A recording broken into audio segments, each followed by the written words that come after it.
মনের অদম্য ইচ্ছে শক্তি এবং গাছ লাগাও প্রাণ বাঁচাও স্লোগানকে সঙ্গী করে সাইকেল নিয়ে কেদারনাথের উদ্দেশ্যে যাত্রা করল বারোকোদালি 1 নম্বর গ্রাম পঞ্চায়েতের হরিপুর এলাকার এক ব্যক্তি। তার নাম সমীর দাস। সোমবার সকালে বাড়ির পাশে শিব মন্দিরে পুজো দিয়ে সাইকেল নিয়ে যাত্রা করেন ওই ব্যক্তি। পেশায় বাড়ির সামনে জাতীয় সড়কের পাশে ছোট্ট একটি হোটেল চালান স্বামী স্ত্রী। সেটা দিয়েই চলে কোনো মতে সংসার। বহুদিন ধরে যাবেন, ঠাকুরের দর্শন করবেন, কিন্তু বাধা অর্থের। কিন্তু মনের অদম্য ইচ্ছে শক্তি থাকলে কোনো বাধাই যে বাধা নয় তা প্রমাণ করার জন্য সমীরবাবু সাইকেল নিয়ে কেদারনাথের উদ্দেশ্যে রওনা দিলেন।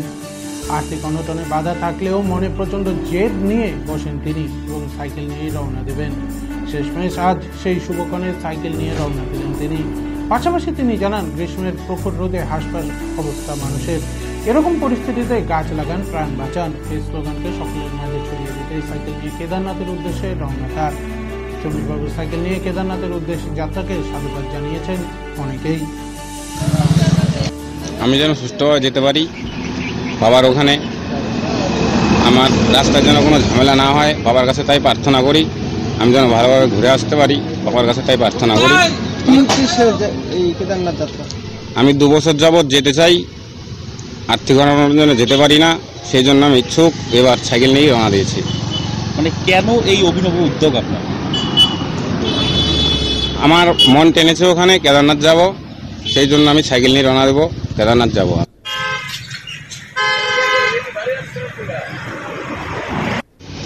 আমি ভাবছি ভালোভাবে যাক, ভালোভাবে আসবে।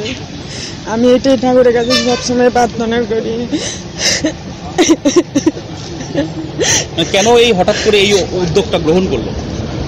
ওর আগের থেকে ইচ্ছে, ঠাকুরকে খুব ভালোবাসে, মহাদেবকে খুব ভালোবাসে, তাই যার জন্য খুবই আগ্রহ আগের থেকে। এমনি কি করেন উনি? হোটেল নিয়ে ব্যস্ত ছিল, হোটেল ব্যবসায়ী। এই সাইকেল নিয়ে দীর্ঘদিন ধরে যাবেন, রাস্তাঘাটের একটা সমস্যা রয়েছে, তো সেক্ষেত্রে কি কি পন্থা অবলম্বন করেছেন?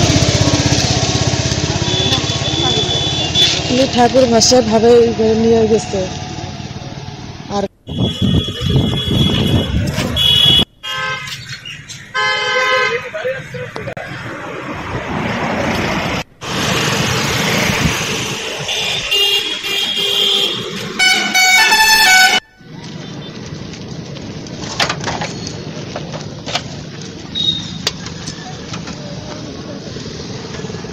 এদিকে দেখ।